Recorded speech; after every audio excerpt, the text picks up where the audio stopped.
semi.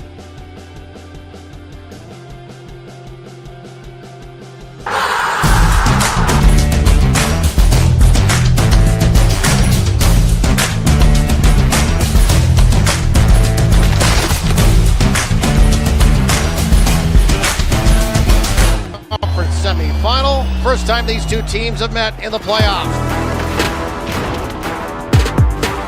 Harley shoot, and it's gloved down by Hellebuyck. Troubles it across the line. Now Marina runner moving in. Back and he scores! Arnie out in front. Scheifele shoots and scores! I mean, it's a complete different series than the St. Louis one. They're obviously a very experienced team. They know how to be in the tight game. They're extremely patient, and that's something we got to learn from.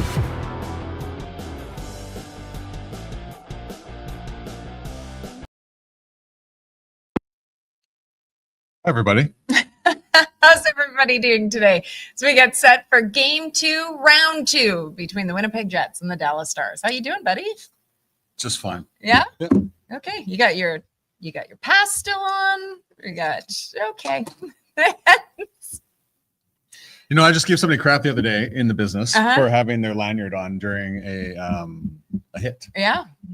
It's funny how these things work. It's funny Well, how you know, it all life comes full back. circle. It does come back at you full circle. Great to see so many of you in the chat already. Looking forward to this next 30 minutes or so as we get you ready for tonight's game with the Jets. Looking to even out this series. It is another late start. I was so tired after the last game. I think I almost fell asleep on the drive home. But looking forward to this one. Because it's all about us. It's looking forward to this one. Batman was here the other night, so how come you didn't ask him about the start times? I know I should have. That should have been my That's first where you question. grill What people. is with the 8:50 puck drop? It doesn't matter if the Leafs are on before. It doesn't matter. Staggered start. Let's go. Yeah. People will come around. They'll leave the Leafs game and come watch this. Exactly. What do you think of game 1? A slow starting game. I think a lot of people, because it was the late start. it was the late start And the hangover. from game 7. Yeah. And I think, we talked about this in game 1, how Cole Perfetti said it's going to be hard to get back up to speed after the emotions of game 1 because you're living on that high. So I thought a lot of it looked like that. And then just the difference in the type of game it was. Dallas is a very patient, methodical team that just waits for you to make mistakes. And then they hop on that. And that's pretty much what we saw with Mikko Rantanen and the hat trick that he had in the third period. But that's just, everything is about adjustments. That's one of the main things the guys were talking about today, adjustments throughout the series. And one of the ones will be the amount of time and space that the Jets have now, as opposed to maybe when they were playing St. Louis when everybody was all over them all the time. Yeah, one of the things Scott O'Neill said after the game, and this was a quote that garnered a lot of attention across, that did not feel like a playoff game 1 and round 2. That felt like game 45 in the middle of December. I thought perhaps that was the emotion right after the game, because I didn't think that it was to that degree, but I thought that it did take them some time to find their starts, and that's something that we've talked about throughout this postseason. And another thing too is like Dallas has to be given credit too. It's just like this roster has a lot of playoff experience. So they know the highs and lows, and starting over another series. Remember, this is the first round series the Jets have won since, we'll go 2018 with people in the building, and then 2021 with nobody in the building. It's just like almost a new experience where you have to reset and get ready for somebody else. No matter how many times you played them in the past, a new playoff series is always something new. And I expect clearly one of the big objectives is getting a much better start. Yeah, and looking forward to this. Look, I thought that this was a game that the Jets could have won. It's not as if they weren't even at their best, and they were right in there towards the end. And you're now we're getting spoiled. They're down 3-2. I'm like, oh, they're going to score because you just expect it. A little easier said than done when you look at that type of stuff. Yeah, 21 saves for Connor Hellebuyck, 29 saves for Jake Ottinger. Today, very busy show. Yeah, lots going on. We have a million clips to show you, and lots of graphics and everything. So we only invited one guest.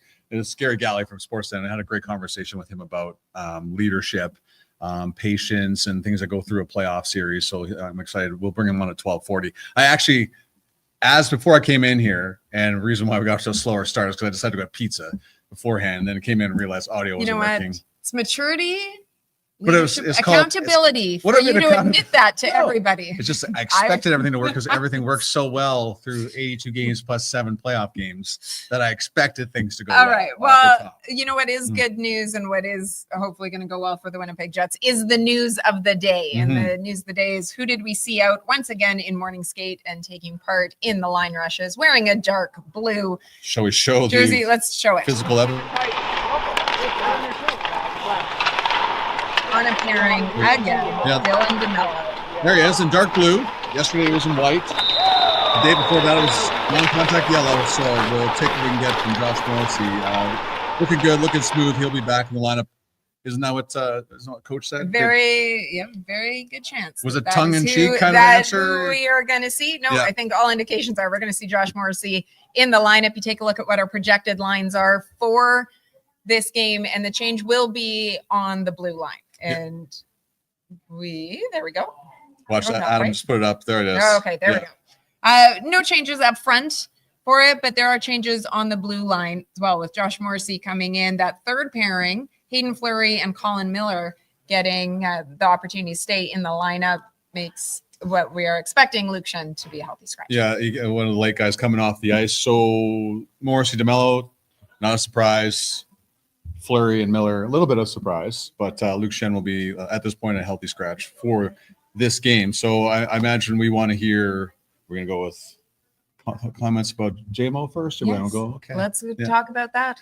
Here was Scott Arniel just a few minutes ago talking about what looks like the return of Josh Morrissey. He's a part of obviously our rush. He's a part of that offensive side. He has a skill set that when the puck's on his stick, whether it's a pass or whether him shooting it, he what he does with that shot of his. We've seen it often diving in, but the other side too, his feet and his mobility. Like they have more than just one good player that's playing it really well right now. They have some other really good skill players that are quick and that they can make plays. Josh and Mel have done a great job for us the last couple of years of playing against top end players.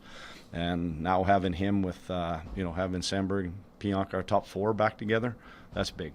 That's big. So, this time of year and against these good teams, that's what we need from them. That's the thing Dallas has. They have a lot of talent up front, and it's statistically speaking, it's easy for all of us and anybody that watched the game the other night. Okay, Mikko Rantanen killed you. There are lots of other little things in there as well, mistakes that were made that ordinarily aren't made. But there's a lot more to Dallas than just Mikko Rantanen at this time. Yeah, and look, it goes without saying when you have your number one defenseman be able to return to the lineup, how important that is. Missed last game, essentially missed almost all of game 7 as well, just playing over 2 minutes. So great to be able to see him back. 3 assists so far in this postseason. One of the areas where they are also hoping that he can help out is on the power play. Do we have? I got a Miller Fleury clip. Do you want to go with that? Sure. Yeah.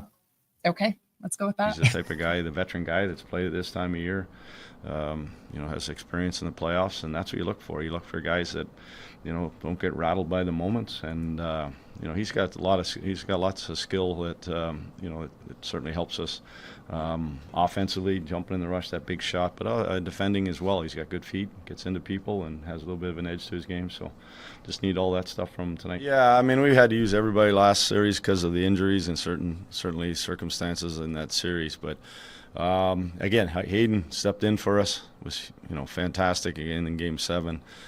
Played another game in the St. Louis series, but just again another guy that's been here all year that's kind of helped fill some of these holes when we've had some injuries and played extremely well.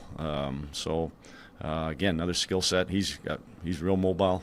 He can skate out of trouble. Again, another guy that can be a part of that rush, part of what we're talking about, getting after Dallas here and getting on our toes, and that's what he brings to our game. Getting on our toes might be one of Scott Arniel's most frequently heard comments throughout this postseason. You're not on your heels. On your toes. On your toes. The guy that's always on his toes. I knew that's how you were going to set this up. I knew Gary it. Galley. The best part about before we get to you, I do appreciate, as I was getting the pizza that I should have been getting instead of getting ready for the show, I saw you run around the corner saying, I got to do a hit. Hopefully I'm there in time. I'm like, yeah, that's my guy, Gary. He's set in. How are you, my friend, as we get ready for game number 2? I'm doing great. Yeah, the coaches' interviews this morning took a little bit longer than I was expecting. So I was looking down at my watch and I was thinking, I got to get out of here. So good that I'm close to the rink. I was able to get back for you guys, but it's good to see you guys. Great to see you too, Gary. Listen, the series started off, I mean, maybe not the same way. We were getting so used to the physicality of that series between St. Louis and Winnipeg. What was your take from the 60 minutes that we were witness to in game number 1 between Dallas and Winnipeg? Well, it's a different animal you're playing in round 2, right? I mean, the Dallas Stars are not the St. Louis Blues. They don't have the physical identity to go out and play the way the St. Louis Blues did.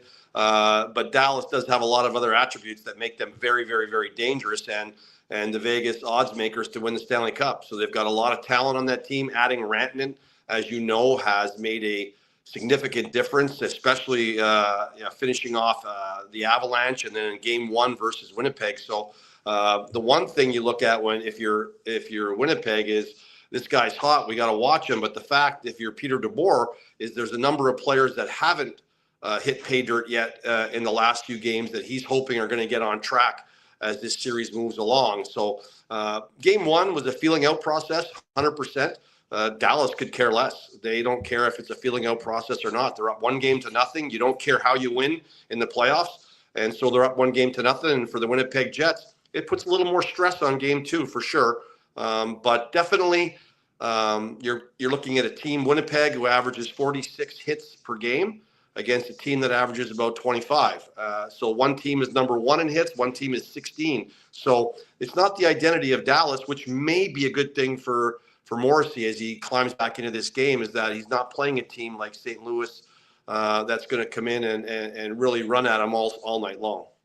So, Gary, what are you watching for in this game 2? Given the fact that it's a bit of a feeling out process in game 1, we know obviously both teams coming in off of emotional highs, but really for Winnipeg, I mean, that Sunday night and the way that they won in overtime, what do you think game 2 is going to look like?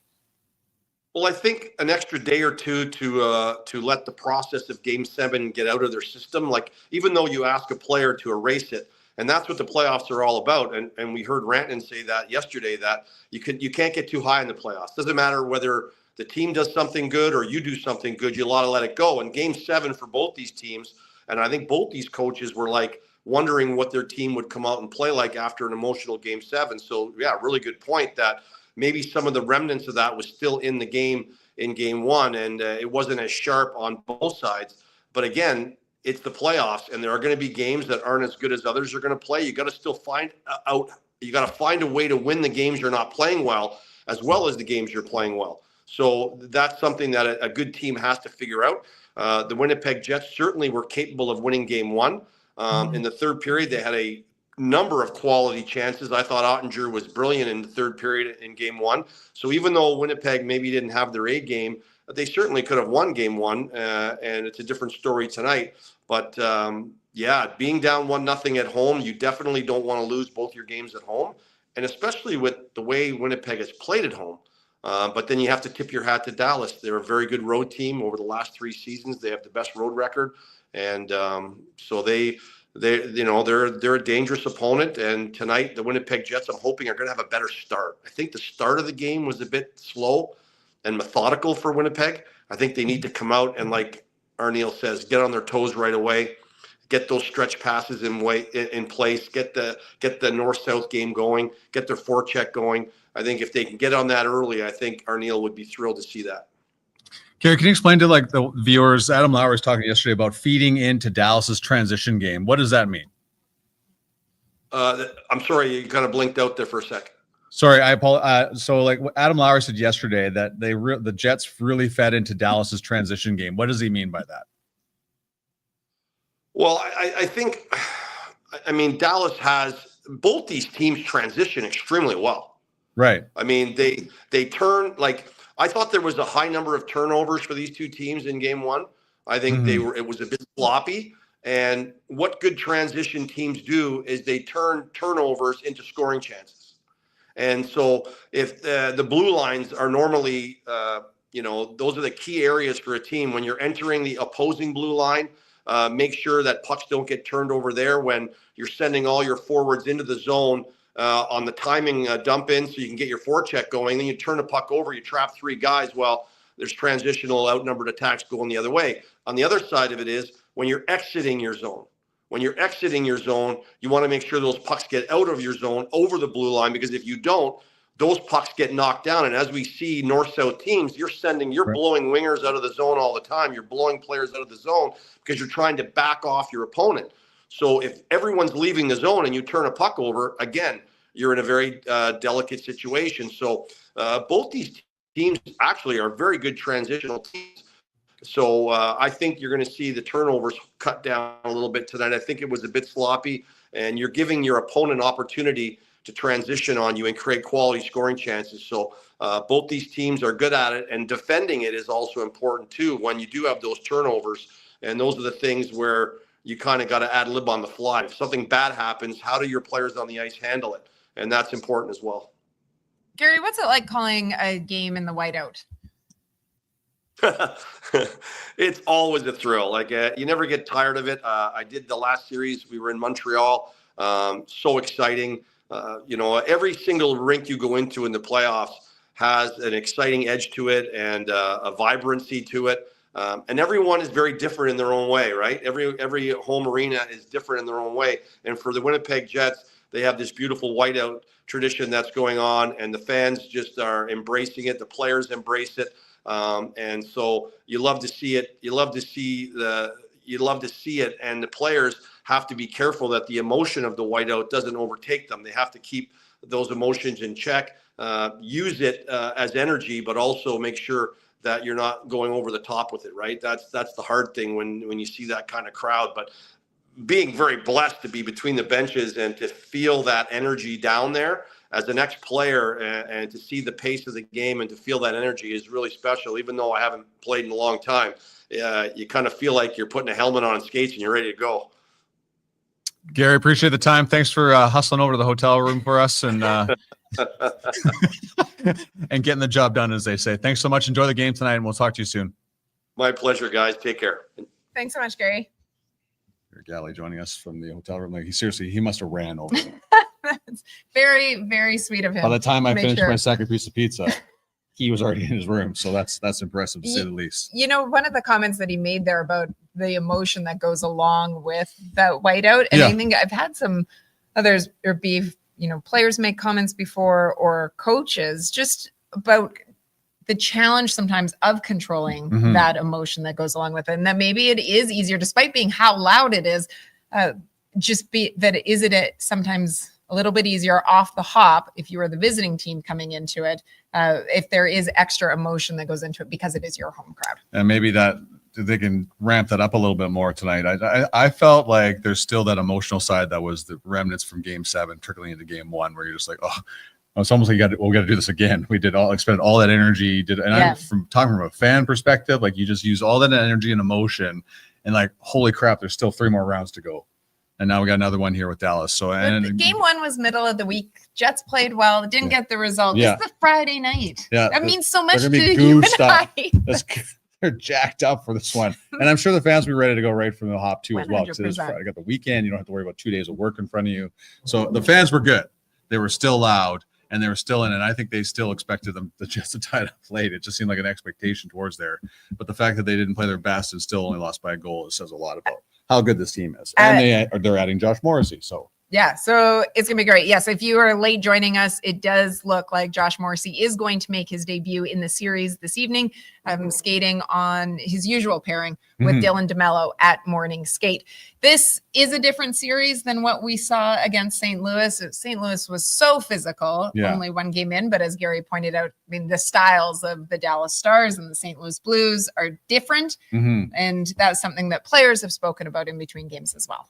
Yeah, just the difference. And we were talking about physicality, but here's Adam Lowry and Dylan DeMello on that very subject. Just different stylistically. I felt like St. Louis was on top of us and really got into the body, where Dallas plays the structure. They don't allow the middle of the ice, but with that, maybe there's times where you can hold on to the puck and you drive the puck lower, as opposed to chipping it when no one's on you. And now they're getting the retrievals. They were beating us to pucks, and St. Louis in that first round, there was times that I had 3-4 guys, and it was, they were looking to go through the body more so, maybe getting stick on puck, where Dallas does a really good job of knocking pucks down, and they are obviously physical as well, but they're also there to steal pucks, where it felt like St. Louis was looking kind of just to run us, to be honest. So, maybe there was times where we were giving up the puck when guys were close, just anticipating kind of getting hit from the previous series. And then,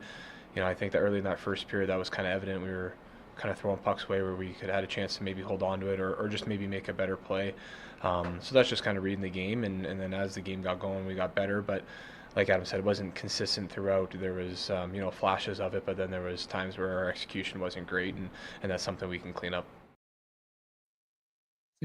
Well, and that was what Scott O'Neill had commented on as well, I think, was that perhaps players had more time than they thought they did because they were so used to St. Louis and not having that time. So getting rid of the puck earlier than they needed to. And I thought Dylan DeMello wrapped it up nicely. Instead of really going for the puck, they were just looking to go through us a lot. And that's how physical that series was. And I'm clearly this is going to ramp up a little bit emotionally as these two start to dislike each other more and more as it goes along. I still don't know if it's going to get to the level at St. Louis. Well, obviously the Stars and the Jets had battles throughout the regular season as well. Mm-hmm. Look, the Jets having the edge during the regular season, but these two, up until that final meeting in the regular season, they were neck and neck. And would the Stars be able to overtake the Jets was what one of the questions was going in. The Jets always answered the bell when the two teams went at it, and we expect them to do the same tonight in Game 2.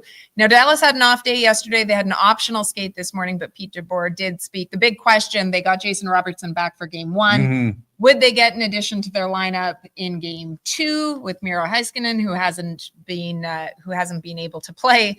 And what a huge loss that's been for the Stars. He will not be in the lineup, though, is what DeBoer has said. They're going to go with the same lineup as what they had in Game 1. He's not ready. When he is, he'll be in the lineup. One of the things he did say about Jason Robertson, who only played just over 13 minutes in his first game back, was that he did exactly what they asked him to do, which can be challenging when you are such a skilled player like Jason is, to be able to buy in. They didn't want Jason to come in and basically disrupt what they were doing. He needed to fit in. He bought in, but obviously was not his usual dangerous self in what we saw. Still wild to me that a guy like Jason Roberts is on their third line. That's incredible. Yeah. That guy, he was like a constant on Dallas's top line for years.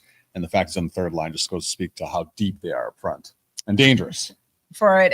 We know someone who is dangerous is Mikko Rantanen, and a lot of his damage was done. Now, he was double shifted by Pete DeBoer, and as Scott O'Neill had pointed out, that two of his goals, the ones at 5-on-5, were when he was with the fourth line. Mm-hmm. So Adam Lowry's line did a good job with Rantanen. You take a look at what Mikko Rantanen has been able to do, though, throughout this postseason so far. I think that we have a graphic on it. There we go. He's got back-to-back 3-point games.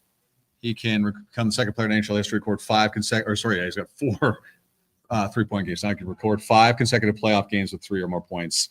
Leon Draisaitl did it in 2022. He's got back-to-back hat tricks. He become the first player in NHL history, regular season or playoffs, to have hat tricks in 3 straight games.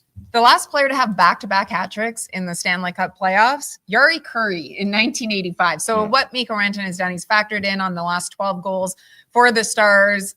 What was I just reading to you beforehand? It's something about 62% of all Stars goals in this postseason have had Mikko Rantanen somehow involved in this. So he's done a great job, but the Jets know that although they were able, I thought, relatively to contain him, we didn't see him, and you say that despite having the second period hat trick, we didn't see him dominate the game the way that he did in the third period against Colorado. This is something that they're going to have to keep an eye on, though, as Adam Lowry knows. He's such a big body, you're not generally going to be able to push him away from the net or push him off pucks, but if you can kind of not allow him to get the pucks in spots he wants to be, or with the time that he wants to have, it generally makes it harder for him to make those plays. He's an exceptional player. He made a huge difference in the game, obviously, last night. And every chance you can, you got to go through the body. You got to slow the game down for him. You got to make him work to get to the open ice. for the most part, they did that, right? It was Adam Lowry's line up against Rupe Hintz line, which has Mikko Rantanen. And of course, as you mentioned a little bit earlier, it was Pete DeBoer putting Rantanen on the fourth line on those 5v5 goals that he scored. Yeah. That was with the fourth line. And you think about it, he didn't have the puck on his, he had the rebound that he cleared up on the first goal. It was the tip on the second goal he scored. And the next one was actually, he was passing across and it went off Dylan Sandberg's skate. So he doesn't need a whole lot of time to hurt you. The Jets will just have to do a lot of the things that Adam Lowry just talked about right there here tonight. Yeah, and I think that they will continue to build on it. Again, we've seen it before. This is going to be very much, we say it's always about adjustments in a playoff series, but I feel as if even more so in a series like this because it has a different feel to it than what we saw against the Blues in round one. Yeah, everyone will be counted on. You spoke with a friend of the program, Alex Iafallo, on the bench. I did. It's always enjoyable. Is it great? Well, Sarah laughs one off. I'll here's an interview. Alex, come into game 2 tonight. What is the focus for this group after the way that this series started? Control the puck. I think we got to have a better start. We're just going to get on the forecheck there, get pucks to net, and I think just have a better start for us. So we'll go a long way. That's something that's been discussed. It was in the first round as well about the starts and looking to get for it. Can you put your finger on why it is that it's something that's still being talked about? Yeah, I think just got to get prepared, ready to, make a hit or a block right away and, just make a difference within that first puck drop, So I think we just got to get our heads around that and, push the pace really. It was such a physical series against St. Louis. The game 1 against the Stars looked a little bit different. What's the biggest difference that you found out there between the two series? Yeah, I mean, it's still playoffs. It's, a lot of energy and everything, but, a different team. So I think we got to control the puck a little more, behind the net and, sometimes, get it up to the D and get a tip shot or, just get on the forecheck early. I think just getting below their D is going to be a big factor for us. Do you feel there's more, and not that energy was necessarily an issue, but in game 1 after that emotional high of game 7, it's the late start, and do you feel as if there's a good energy around the group going into tonight? Yeah, for sure. Yeah. I think we're ready to rock. I mean, just had pregame skate today, so, boys are laughing and having a good time, but, we're also focused on what we have to do and, turn this, turn this thing around and get this thing going. And maybe how important is it to have a little bit of both? You're obviously very focused, but guys aren't too tight out there. They're still laughing and having fun. Yeah, you don't want to be too tight. You got to be, that right mindset, just thinking and, having good flow and stuff like that. So, boys are ready and it's time to get it going here. Thanks so much, Alex. Thank Good you. luck. Appreciate it.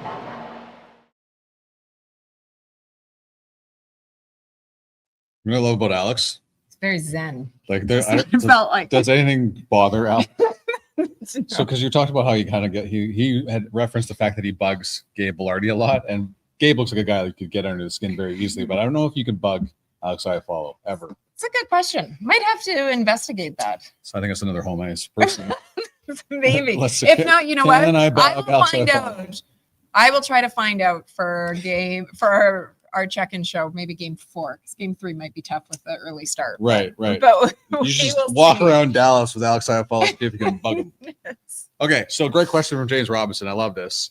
Did anyone notice the KFC theme, KFC on Portage Ave? Funny you asked, James.